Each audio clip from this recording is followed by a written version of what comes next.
What's up, everybody? Welcome to the Business Choreography Podcast. And I'm excited you joined me today because today we have a very, very special guest. I am so excited to have Adam Carroll here. Adam is a renowned financial literacy expert, celebrated author, and captivating speaker who has done over 1,000 speaking engagements worldwide with his thought-provoking TED Talks with over 6 million views on TED on YouTube. Adam has become a prominent figure in the field of finance.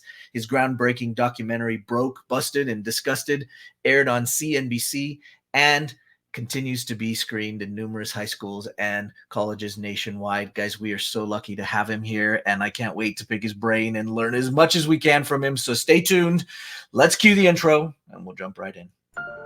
Listen, there's a lot to learn when growing and scaling your business. That's why we created the Business Choreography Podcast, where we talk about choreographing your marketing, operations, and sales into dynamic systems that increase your revenue and your impact. We'll explore solid business principles and discuss all things that make businesses dance to success with clarity. We'll help you figure out where the holes are in your business and what you can do to fix them. Think of us as your official business choreographers, aka your insider growth strategists. Remember, your choreography matters. Welcome to the Business Choreography Podcast. Adam, thank you for joining me today. It's a pleasure to have you. So good to be here, Michael. I'm excited to see where our conversation goes. Me too. You are talking about some very, very cool subjects and some cool topics, and can't wait to bring them to life. There's so many different things that we talk about when it comes to choreography and choreography for our lives, for our business. And so I'm excited to dig in. But as everybody knows on the show, we've got to start with your backstory. How the heck did you get here? Because I know it wasn't a straight line. And so let's talk about some of the ups, some of the downs, and the journey that you took to get to this space where you're doing all these cool things. Oh man, I feel like I could skip over my 20s almost, Michael, because it was the turbulent 20s. I was bouncing from job to job and trying to figure out who I was. The commonality among all of them, though, were I loved marketing. I loved the idea of being able to market and sell and promote a product and understand how to go present it. At the age of 28, I realized that my core passion really was teaching, but doing it in a very non-traditional way. And I was listening to, I think it was a CD or a cassette tape, probably just to date myself, in my car. And it was of a motivational speaker, Les Brown or Mark Victor Hansen, Jack Canfield, one of those guys. And someone said, public speaking is one of the most noble professions because you get to change people's lives, you get to travel the world, and you get paid pretty well to do it. And at 28, I was like, that's the trifecta. Those are all three things that I want. And so in my late 20s, I founded a presentation company and started speaking professionally and have done that ever since. Wow. It's led me into the work that I do today around financial literacy and certainly the SHRED method. But deep down at the core of who I am, I'm an educator. I just love teaching people and seeing the flashbulb moment behind people's eyes. Wow.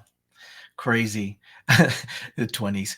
I love that you said that. I feel like so many of us out there, I mean, I know that our audience is entrepreneurs and business owners. So I know that there are so many of us that feel the exact same way. It was like, oh, the 20s. What was I doing? Yeah. Like, what happened? And there's something about entrepreneurship in your 20s too, where you're just like, I'm going to put all these tools in my toolbox and see which ones I pull out every now and again and use, and which ones I'm good at and things like that. I think it's like, it should be considered a test market the first 10 years of your career from 20 to 30, you're just testing things. So No doubt. it was a great lab. No doubt. Well, you mentioned a couple of things in there, and it's led me to be super curious about, okay, so now you're talking about financial literacy, but you started in with some marketing. Yeah. How did you get into the marketing? Let's talk about that first. We're going to get to the financial literacy side. Interestingly enough, I was a broadcasting major in college. Oh, geez. And I thought I was going to be, the nighttime anchor or the Today Show kind of dude. Right. And realized very quickly that many of those folks don't make a lot coming out of school. And I had been a debt statistic. I borrowed money, lived like a rich college kid in college, and then became a broke professional when I graduated. Right. And I realized that at either a TV station or a radio station, the folks on air were driving, Ford Tempos, and the salespeople were driving BMWs. Right. And I was like, I think I've got this wrong. I don't know that I want to be on air. I want to be marketing what's on air. Right. And I learned a great deal in the first 3 or 4 years. I worked for a radio station, a direct mail company. I worked for basically a sales company that was a clothing business called Tom James. They hire clothiers to go out and sell suits and shirts and sport coats to upper level executives. But it was a marketing job. And I just realized along the way, Michael, that there were certain secrets that great marketers knew, and I was destined to go learn those in one way, Right. shape, or form. And so through those jobs, it really just helped me hone my ability to do copywriting and my ability to understand direct mail and then email marketing and all the things that make, ultimately business owners successful today. Right. Yeah. Right. I love that. And I don't want to deter from the message that we're going to dig into today, but Yeah. you said, oh, those marketers, they know some of the secrets that really, really hit it home. Share with us maybe two of your top secrets that really hit the ball out of the park Yeah. before we move into the other stuff. You picked up on one of them, the marketing secrets that allow people to succeed. It's like the language we use around what we sell and market has great meaning. And what I learned, and this is a bit of a story that will illustrate the point, but there is a good friend of mine. His name's Dane Maxwell. He's a brilliant entrepreneur. And I was in my early 30s, he was in his mid 20s. He came to me and he said, "Hey, I think we need to study copywriting and we need to get really good and we need to study the masters to do it." And I said, "Well, what do you recommend?" He said, "We're going to take a course together from Gary Halbert and John Carlton and some of these guys who are very widely known as great copywriters, Dan Kennedy." And he said, "We're going to handwrite all of their old sales letters because as we handwrite them, it will just start to impress upon our subconscious how to write great copy." And so every Wednesday for 2 hours, we would sit in a conference room and we would handwrite I sales. love that.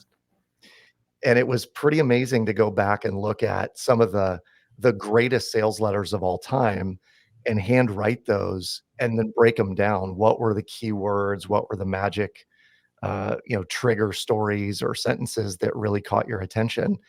And I started just inadvertently writing that way when I wrote copy or sales emails or what have you.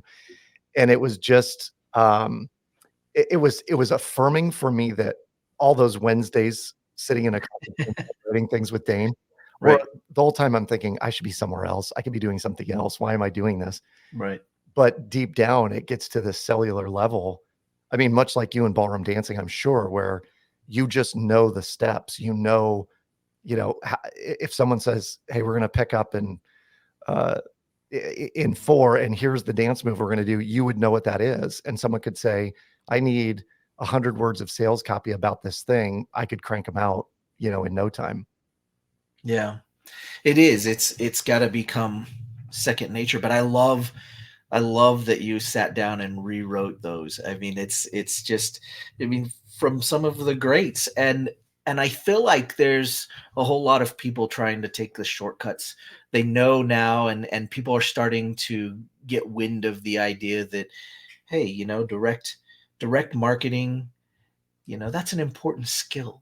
And I even Yeah. feel like nowadays the corporate entities and the corporate mindset is starting to recognize that and say, hey, we ought to at least have that as part of our path, because Yeah. we can't quite ignore this and say, well, it's just what those little guys do. Well, it's not. It's Right. what everybody does. And so I know that there's a lot of people out there thinking, well, direct marketing, that's not for me.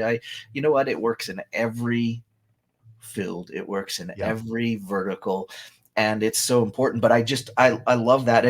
I just want to point out the learning side of it that you took, by setting aside the time to go and write that stuff down. I mean, I noticed that our younger generation, our kids, I have 4 kids. I mean, most of the time they're like, you want me to write Yeah. something? Like, Right. you want me to take some time to write something down? Like, can I just do it on my phone, or can I do it on my computer? They don't even write anymore in school. And I feel like there's just so much power in what you just said. So all of you guys listening, like, really think about that. I mean, it's such a cool thing. Now, I don't want to take too much more time on that, because I do want to get into the shred method. I want to talk about financial literacy. I love the journey that you've been on. It's inspiring. And let's talk a little bit more about what in the world got a bee in your bonnet about financial literacy. I mean, for Yeah. some people, they go, okay, I don't want to talk about I don't that. want to talk about money. Yeah. I want It, to make it, but I don't want to talk about it. it's such a taboo topic. And I think what we found, Michael, in the years of certainly of me doing this and my team working with individuals, is that the relationship we have with money is largely emotional. And Sure. there are 100 different emotions that are connected to money. So many of your listeners are probably in business. They're in an entrepreneurial venture because they wanted freedom. They wanted to control their own income, control their time, et cetera, et cetera. Maybe they saw a parent get laid off from a job. And so they were like, nope, W-2, not that life is not for me. I'm going to go do my own thing. And I'm never going to be in that situation that I saw my mom or dad in. That's an emotional reaction to money. And so what got me started was shortly after school. I mentioned I was a debt statistic. I had 30 plus $1,000 in student loans, 8 grand in credit card debt. You know, I was upside down on my car. I was the prototypical picture of someone who didn't really have their stuff together when it came to money. And I met a woman my senior year in college who said, "Get rid of your debt or I'm going to get rid of you." And I was like, whoa, that is harsh. Right. And I'm being successful doing what I do. And she's like, "You're deeply in debt and can barely afford the finance charges on your credit card." And so I looked at her scenario, looked at mine, realized she was right. Came to my senses and proposed to her. She became my wife about 25 years ago. And we, from that point forward, we decided we were going to live differently financially, certainly than our parents did. And so what happened, Michael, was we decided to live on one income for the first 2 years of our marriage. And the other income we would use to blast away all of our debt. And the idea was that the two greatest expenses we have in life are taxes and the interest expense on debt. So if we can minimize taxes, which the best way to do that is own your business, own real estate, control your expenses, make ordinary personal expenses more like business expenses, et cetera. But the second way, which is where most business owners overlook, is how do we minimize the interest expense on debt, which is one of the second largest expenses we have. And that would be like your commercial loans, your SBA loan, your mortgage at home, car loans. And so it got me, your question about what put a bee in my bonnet. It was realizing that we didn't do anything out of the ordinary. It was really pretty simple. It wasn't always easy, but it was very simple. And it allowed us to create this incredible amount of freedom and flexibility in our lives that I want to teach other people about. Wow. That's really great. And, you know, what do they say? Behind every great man is a great woman. or greater woman. Yeah, for sure. Greater woman. That's awesome. I love that. And let's talk a little bit about all of the different hype that's being promoted in the media and in the uh, interwebs. On one end of the coin, you've Yep. got people saying debt is good. Yep. You need to utilize it. You need to have it. Totally. You need to leverage it. And on the other side, you've got people going, debt is really bad and you need to Yeah. get rid of it and it needs to get off your plate. And you've got people venomously arguing both Yeah. points. Yep. Talk to us about the concept, the idea, where you stand. Yeah. I appreciate this question immensely because there is a spectrum and there are various extremes on the spectrum where the people who are saying no debt, it's all bad, don't have it. Um, they come from a different vantage point about debt. And those who are saying, no, use it, leverage it, other people's money is how wealth is created. They are also correct and come about it from a different vantage point. Mine, I would say, fits somewhere in the middle and maybe a little bit more skewed towards less debt is better. Maybe not no debt, because I like having debt. I will keep leverage on certain things. However, one of the things that we're teaching that's a little bit different in that um, the fluctuation of those arguments is it's not about necessarily just the debt, but it's understanding how debt and leverage works. And what we tend to do, if I'm painting a broad brush picture of most consumers, Michael, is they go get a loan, a home loan, or they go get a commercial loan for their business or an SBA loan to start things. And they fail to recognize that the first 3 to 5, maybe even 7 years of their mortgage payoff journey or their debt payoff journey is almost entirely interest. So the metaphor that I like to use with business owners is if you put a traffic light over your debt, the first 10 years are red light, the second 10 years are yellow light, the last 10 years are green light. And our goal with the shred method is to make all of them green light, meaning red light years, almost all of your payments going to interest, not very little going to principal.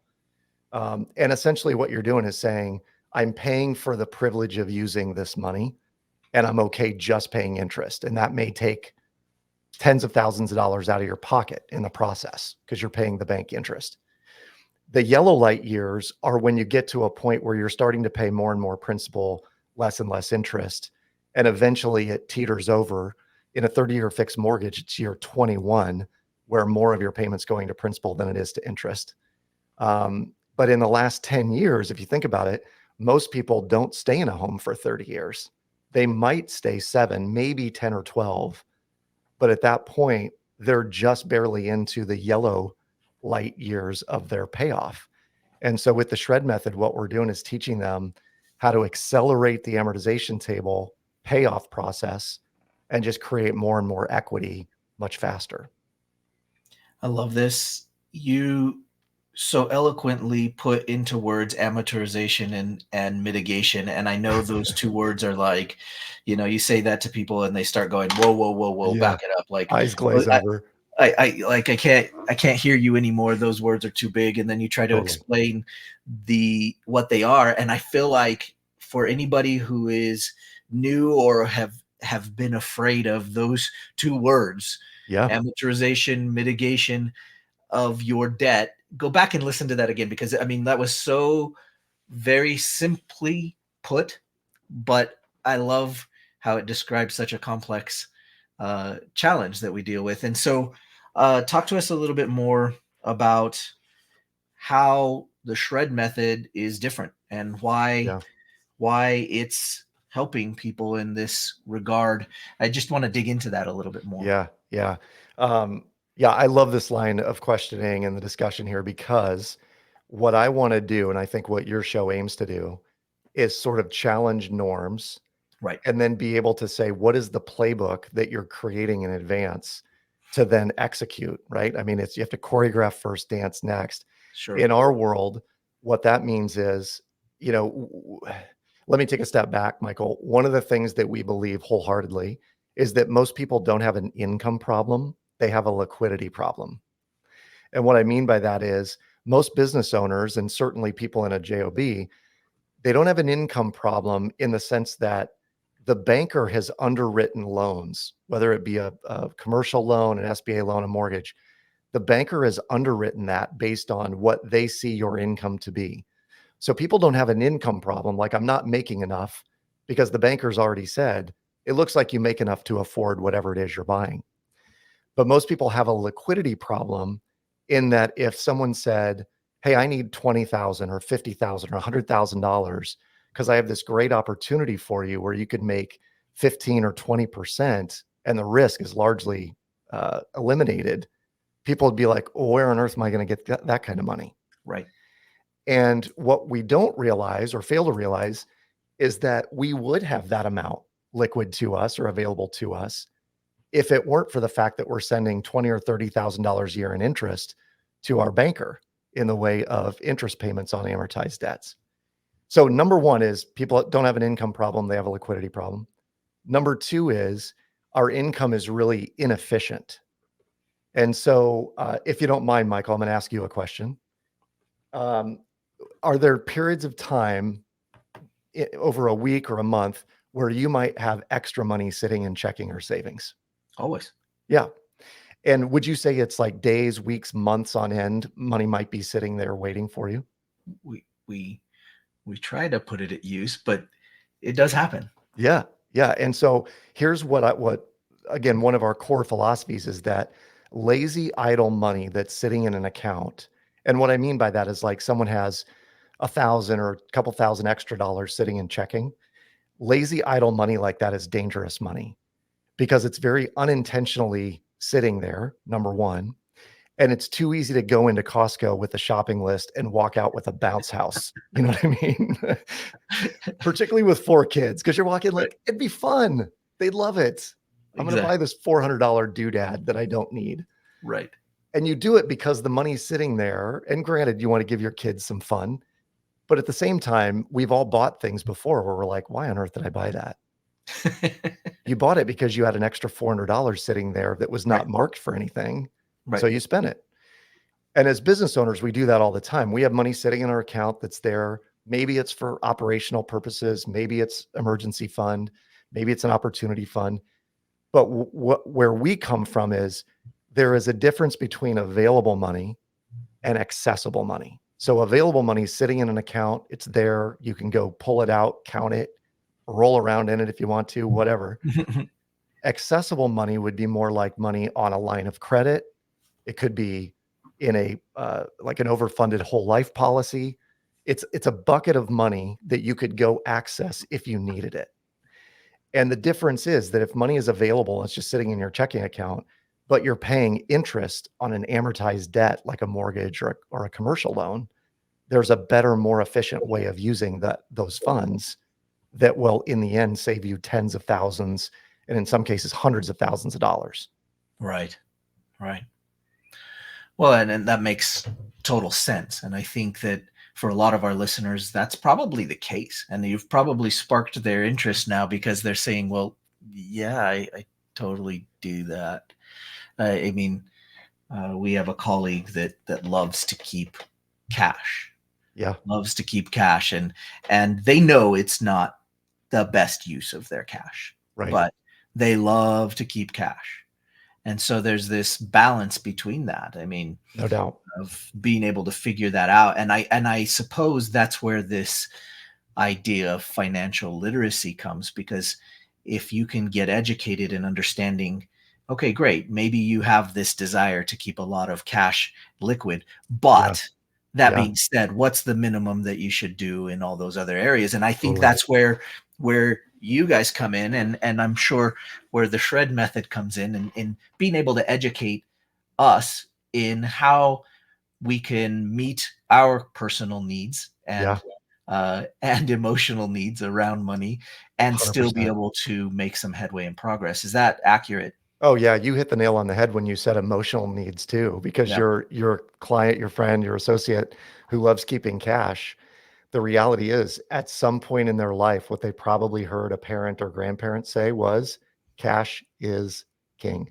Cash is king. And what they realized was, oh, that makes me feel good. I'm safe and secure when I have cash sitting on the sidelines, Right. not doing anything, not making me any money necessarily, Sure. could be more efficiently used, but it makes me feel good over there. And so one of our first questions when we work with folks is, how much do you need on the sidelines to feel safe and secure at any given point in time? Right. And making a distinction between how much of that is available and how much of that is accessible. Sure. Because when I first got married, I asked my wife, how much do you need in savings to feel safe and secure at any given point in time? And without skipping a beat, Michael, she said $30,000. And we were 24. And I thought she'd hit the Listerine too hard that morning. You know what I mean? I was like, you're out of your mind.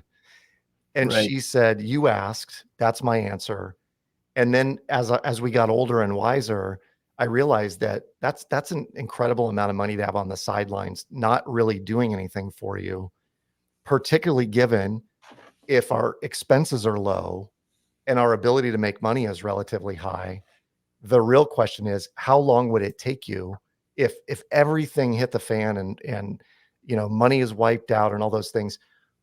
how fast could you get back to a point where you're making the amount of money you need to make? Right. And in my world as a professional speaker, I know how to go market myself and my goods, my services.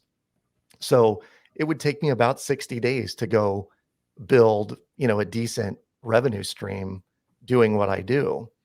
And so I know that I don't need 30 grand because my monthly expenses aren't 15. So, I start to ratchet that back. And for our clients, what we like to do is say, let's take the business and let's take you personally. How much needs to be there for you emotionally to be able to sleep well at night and Sure. know that no matter what pops up, you're good. Right. Right. I love that.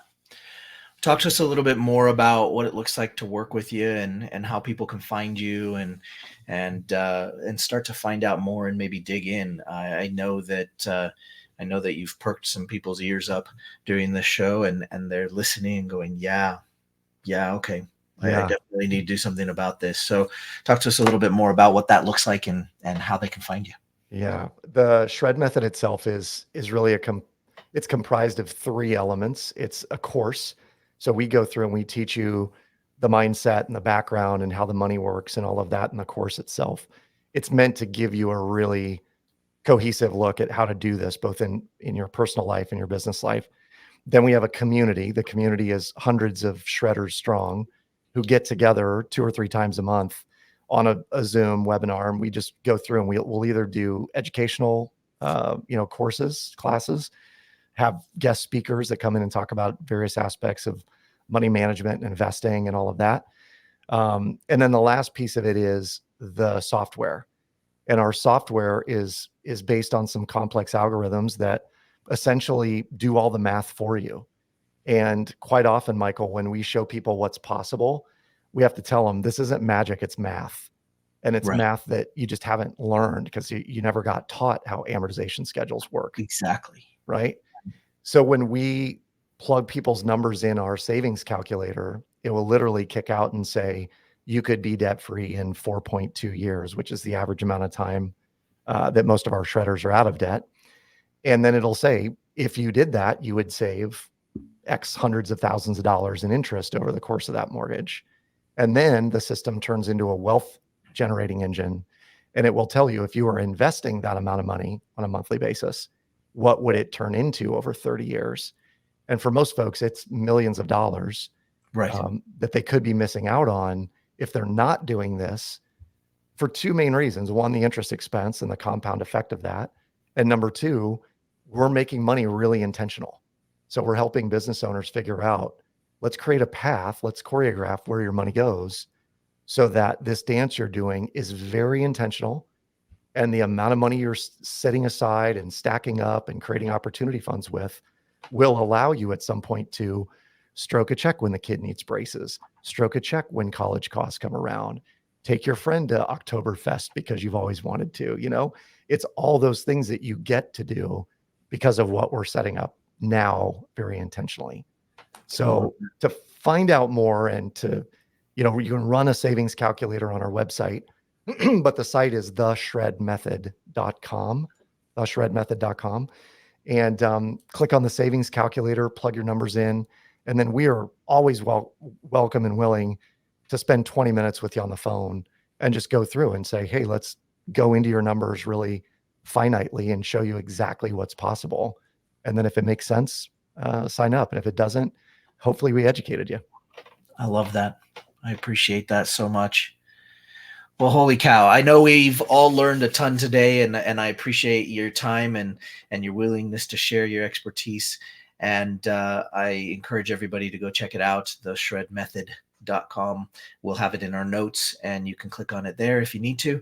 Go check it out, see what you can learn, and get in and talk to Adam and his team about how they can help you. Adam, before we let you go, can you leave us with, some sage words of wisdom before we head out? So I love this statement. It's etched on my wall in a art piece, but it says, our lives are perfectly engineered for the results we're currently getting. And what it means to me is, if we don't like the results that we have in our life, it is up to us to re-engineer things in order to make those results different. And I think as business owners, we take on the responsibility and the onus of creating our own life. I think entrepreneurs in general are life architects. Right. And so as a reminder, our lives are perfectly engineered for the results we're getting. And you could plug anything in for life. Our finances are perfectly engineered for the results we're currently getting. Our marriage is perfectly engineered for the results we're currently getting. Our business is perfectly engineered. So it's just a great reminder and something I always like to leave podcasts with. I love it. I appreciate that so much. Guys, thank you so much for joining us today on the show. As usual, keep working on choreographing your business, all parts of your business, including your finances, and get literate. There's so much to learn. There's so much to get in there and get choreographed so that you can have the life that you intend to have. Adam, thank you for joining us on the show. We'll see you guys all on the next episode. Take care. Thanks for having me, Michael. Thanks for joining us today. Want more business choreography? Check out our website at bizchoreo.com to find out more. And find out how the choreography for your marketing, operations, and sales can raise your revenue and create more impact. Remember, every business needs choreography.